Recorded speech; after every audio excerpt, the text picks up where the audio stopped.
ಪ್ರವಾಸಿ ಪ್ರಿಯರು ಹೆಚ್ಚು ಜನಪ್ರಿಯವಲ್ಲದ ತಾಣಗಳಿಗಾಗಿ ಸದಾ ಹುಡುಕಾಡುತ್ತಿರುತ್ತಾರೆ. ಎಷ್ಟೋ ಪ್ರವಾಸಿ ತಾಣಗಳು ಮೌಖಿಕವಾಗಿ ಹಾಗೂ ಅಂತರ್ಜಾಲದ ಮೂಲಕವೇ ಪ್ರಖ್ಯಾತಿ ಪಡೆದಿದೆ. ಆದರೆ ಅಂಥ ಬಹುತೇಕ ಸ್ಥಳಗಳು ಮೂಲ ಸೌಕರ್ಯವೇ ಇಲ್ಲದೆ ನರಳುತ್ತಿದೆ. ಸ್ಥಳೀಯ ಆಡಳಿತವು ತನ್ನ ನೆರಳಲ್ಲೇ ಇರುವ ತಾಣಗಳ ಬಗ್ಗೆ ನಿರ್ಲಕ್ಷ್ಯ ವಹಿಸುತ್ತಿದೆ. ರಾಜ್ಯದ ಅಂಥ ಕೆಲವು ಪ್ರಮುಖ ಎಲೆಮರೆಕಾಯಿ ತಾಣಗಳನ್ನು ರಾಷ್ಟ್ರೀಯ ಪ್ರವಾಸೋದ್ಯಮ ದಿನದ ನಿಮಿತ್ತ ಗಾನವಿ ಮೀಡಿಯಾದ ಮೂಲಕ ಗುರುತಿಸಿದ್ದು, ಅಲ್ಲಿರುವ ವಿಶೇಷತೆಗಳೇನು, ಸಮಸ್ಯೆಗಳೇನು ಎಂಬ ಬಗ್ಗೆ ಬೆಳಕು ಚೆಲ್ಲಲಿದೆ. ರಾಜ್ಯದ ಏಕೈಕ 3 ಜೀವಂತ ನದಿಗಳ ಸಂಗಮ ತ್ರಿವೇಣಿ ಸಂಗಮ ಮಂಡ್ಯ.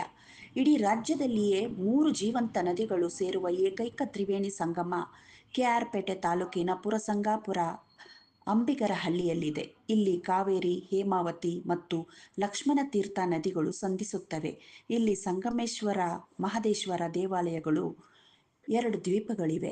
2 ಬಾರಿ ಕುಂಭಮೇಳ ನಡೆದಿತ್ತು. ಕೆ.ಆರ್.ಪೇಟೆಯಿಂದ 18 ಕಿಲೋಮೀಟರ್. ಕಲ್ಲಹಳ್ಳಿ ಭೂವರಾಹನಾಥ ಸ್ವಾಮಿ ದೇವಾಲಯದಿಂದ ದೋಣಿ ಮೂಲಕ ಸಂಗಮಕ್ಕೆ ಬರಬಹುದು. ಪ್ರವಾಸಿಗರು ಸ್ವಂತ ವಾಹನದಲ್ಲಿ ಬರುವುದು ಅನಿವಾರ್ಯ. ಮೂಲ ಸೌಲಭ್ಯಗಳಿದ್ದರೂ ಬಳಕೆಗಿಲ್ಲ. ಪ್ರವಾಸಿಗರಿಗೆ ಮಾಹಿತಿ ಕೊರತೆ ಇದೆ. ಮಲೆನಾಡ ಮಡಿಲು ಶಿವಮೊಗ್ಗದಲ್ಲಿದೆ. Mini Niagara Puradalu check dam Shivamogga. ಶಿವಮೊಗ್ಗದಿಂದ ಕೇವಲ 8 ಕಿಲೋಮೀಟರ್ ಅಂತರದಲ್ಲಿರುವ ಪುರದಾಳು ಚೆಕ್ ಡ್ಯಾಂ ಶೆಟ್ಟಿಹಳ್ಳಿ ಅಭಯಾರಣ್ಯ ವ್ಯಾಪ್ತಿಯಲ್ಲಿದೆ. ಆಗಾಗ್ಗೆ ಆನೆ, ಜಿಂಕೆ, ಚಿರತೆ, ಕಡವೆಗಳು ದಾಹ ತಣಿಸಲು ಬಂದು ಕಾಣಸಿಗುತ್ತವೆ. ಈ ಚೆಕ್ ಡ್ಯಾಂ ಅನ್ನು ಏತ ನೀರಾವರಿ ಯೋಜನೆ ಮೂಲಕ ಭರ್ತಿ ಮಾಡಲಾಗುತ್ತಿದೆ. ನೋಡುಗರಿಗೆ ಮಿನಿ ನಯಾಗರದಂತೆ ಭಾಸವಾಗುತ್ತದೆ.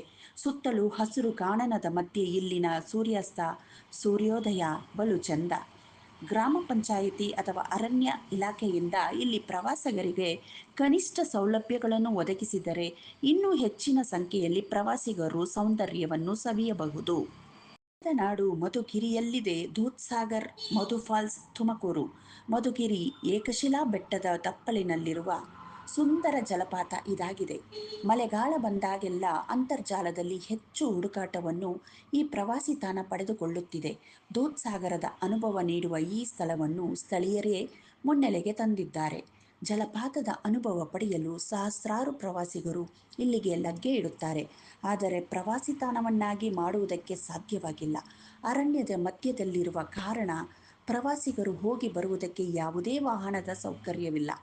ಕಾಡು ಪ್ರಾಣಿಗಳಿಂದ ಎದುರಾಗಬಹುದಾದ ಗಂಡಾಂತರ ತಪ್ಪಿಸಲು ಯಾವುದೇ ಸುರಕ್ಷಾ ಕ್ರಮವಿಲ್ಲ. ಒಂದೇ ನೋಟದಲ್ಲಿ ದೇಗುಲ ಬೀಚ್ ಸೂರ್ಯಾಸ್ತದ ಸಿರಿ. ಮಹಾಗಣಪತಿ ದೇಗುಲ ಮಂಗಳೂರು.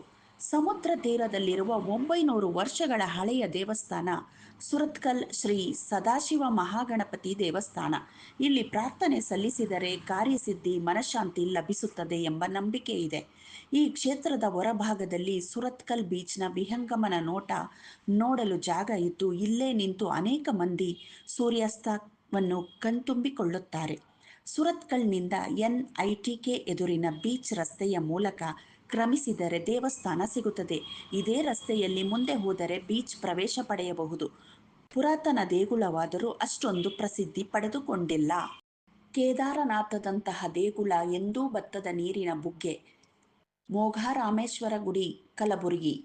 ಚಿಂಚೋಳಿ ತಾಲೂಕಿನ ಸುಲೇಪೇಟ್ ಕಂದಾಯ ವಲಯ ವ್ಯಾಪ್ತಿಯೊಳಗಿನ ಮೋಘ ಗ್ರಾಮದ ಸೀಮಾಂತರದಲ್ಲಿ ಪುರಾತನವಾದ ರಾಮೇಶ್ವರ ಮಂದಿರವಿದೆ.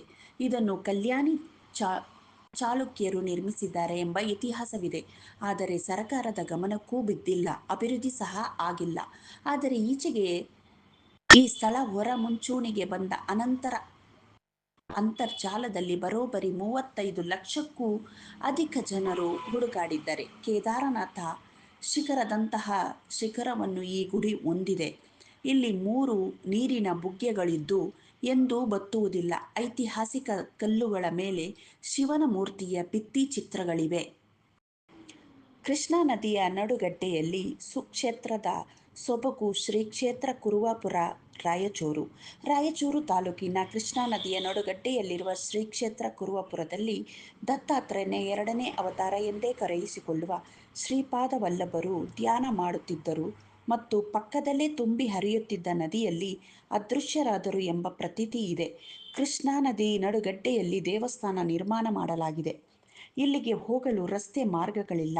ಬದಲಿಗೆ ಇಷ್ಟು ವರ್ಷ ತೆಪ್ಪಗಳ ಮೂಲಕ ಹೋಗಬೇಕಿತ್ತು. ಈಗ ಬೋಟುಗಳ ವ್ಯವಸ್ಥೆ ಇದೆ. ಆದರೆ ಈ ಸ್ಥಳವನ್ನು ಈವರೆಗೂ ಅಭಿವೃದ್ಧಿಪಡಿಸಿಲ್ಲ. ಕೃಷ್ಣಾ ನದಿಗೆ ಅಡ್ಡಲಾಗಿ ಸೇತುವೆ ನಿರ್ಮಿಸುತ್ತಿದ್ದು ಅದು ಇನ್ನೂ ಮುಗಿದಿಲ್ಲ. ಕಣಿವೆಯ ಮನಮೋಹಕ ಸುಂದರ ದೃಶ್ಯ ಕಾವ್ಯ. ಜೇನುಕಲ್ಲು ಗುಡ್ಡ, ಉತ್ತರ ಕನ್ನಡ. ಯಲ್ಲಾಪುರ ತಾಲೂಕಿನ ಮಾಗೋಡಿನಲ್ಲಿದ್ದು ಯಲ್ಲಾಪುರದಿಂದ 20 ಕಿಲೋಮೀಟರ್ ದೂರದಲ್ಲಿದೆ. ಇಲ್ಲಿನ ಸೂರ್ಯಾಸ್ತ ಮನಮೋಹಕ. ಸುತ್ತಲಿನ ಬೆಟ್ಟಗಳ ಹಸಿರು ಪ್ರಪಾತ, ಹರಿಯುವ ಬೇಡ್ತಿ ನದಿ ಮೈ ಮರೆಸುತ್ತದೆ. ಇದು ಪಶ್ಚಿಮ ಘಟ್ಟಗಳಲ್ಲಿನ ಅದ್ಭುತ ನೋಟಗಳಲ್ಲಿ ಒಂದಾಗಿದೆ. ಜೇನುಕಲ್ಲು ಗುಡ್ಡದಿಂದ ಕಣಿವೆಯ ವಿಹಂಗಮನ ನೋಟ ನಿಜವಾಗಿಯೂ ಮಾಂತ್ರಿಕವಾಗಿದೆ. ಸೂರ್ಯಾಸ್ತದ ಸಮಯದಲ್ಲಿ ಭೇಟಿ ನೀಡಲು ಯೋಗ್ಯವಾಗಿದೆ. ಇಲ್ಲಿನ ವೀಕ್ಷಣಾ ಸ್ಥಳ ಕೊಡೆಕಲ್ಲು, ಬಾಳೆಕಲ್ಲು, ಜೇನುಕಲ್ಲು ಎಂಬ ತ್ರಿವಳಿ ಗುಡ್ಡಗಳ ಸಂಗಮವಾಗಿದೆ. ಇದನ್ನು ತಲುಪಲು 3 ಕಿಲೋಮೀಟರ್ ನಡೆಯಬೇಕು. ಯಾವುದೇ ಹೋಟೆಲ್, ಅಂಗಡಿಗಳಿಲ್ಲ. ಸುತ್ತ ನೀರು, ಮಧ್ಯೆ ವಿದೇಶಿ ಹಕ್ಕಿಗಳ ಚಿಲಿಪಿಲಿ ವಿನಾದ. ಕೊಂಡಜ್ಜಿ ಕೆರೆ, ದಾವಣಗೆರೆ. ವಿಶಾಲವಾದ ಕೆರೆ ಸುತ್ತಲೂ ಹರಡಿರುವ ಅರಣ್ಯ ಮತ್ತು ಪಕ್ಷಿಗಳ ಚಿಲಿಪಿಲಿ. ಪ್ರಾಕೃತಿಕ ಸೊಬಗಿನ ಕೊಂಡಜ್ಜಿ ಕೆರೆ ಪರಿಸರ ಪ್ರಿಯರನ್ನು ಸೆಳೆಯುತ್ತಿದೆ. ದಾವಣಗೆರೆಯಿಂದ ಕೇವಲ 15 ಕಿಲೋಮೀಟರ್ ದೂರದಲ್ಲಿರುವ ಈ ಕೆರೆ ಯುರೋಪಿನ ಬಿಳಿ ಹುಬ್ಬಿನ ಬಾತುಕೋಳಿ, ಮಂಗೋಲಿಯಾ ಪಟ್ಟೆತಲೆ, ಹೆಬ್ಬಾತುಗಳಂತಹ ವಲಸೆ ಹಕ್ಕಿಗಳನ್ನು ನೋಡಲು ಸೂಕ್ತ ಸ್ಥಳ. ಪ್ರವಾಸೋದ್ಯಮ ಇಲಾಖೆ ಪಟ್ಟಿಯಲ್ಲಿ ಸೇರಿದೆಯಾದರೂ ಅಷ್ಟೊಂದು ಖ್ಯಾತಿ ಪಡೆದಿಲ್ಲ. ಆದರೆ ಅಂತರ್ಜಲದಲ್ಲಿ ಕೆರೆಯ ಸೊಬಗು, ದಂಡೆ ಸುತ್ತಲಿನ ಹಚ್ಚ ಹಸುರಿನ ಗಿಡ ಮರಗಳು, ಅಲ್ಲಿ ಹಾರಾಡುವ ವಿವಿಧ ಜಾತಿಯ ಪಕ್ಷಿಗಳು ನೋಡುಗರನ್ನು ಸೆಳೆಯುತ್ತಿದೆ. ಬೇಳೂರಿನಂತಹ ಚೆಲುವ ಶಿಲ್ಪ ಕಲೆಗಳ ದೇವಾಲಯ ಜಲಸಂಗವಿ ಕಲ್ಮೇಶ್ವರ ದೇಗುಲ, ಬೀದರ್. ಹನುಮನಾಬದ ತಾಲೂಕಿನ ಜಲಸಂಗಮಿ ಕಲ್ಮೇಶ್ವರ ದೇವಸ್ಥಾನ ಐತಿಹಾಸಿಕ ತಾಣ. ಒಂದು ಕೆರೆಯ ದಡದಲ್ಲಿರುವ ಈ ದೇವಾಲಯವನ್ನು ಕಲ್ಯಾಣ ಚಾಲುಕ್ಯರ ಪ್ರಸಿದ್ಧ ಅರಸ 6ನೇ ವಿಕ್ರಮಾದಿತ್ಯನ ನಿರ್ಮಿಸಿದ್ದಾನೆ.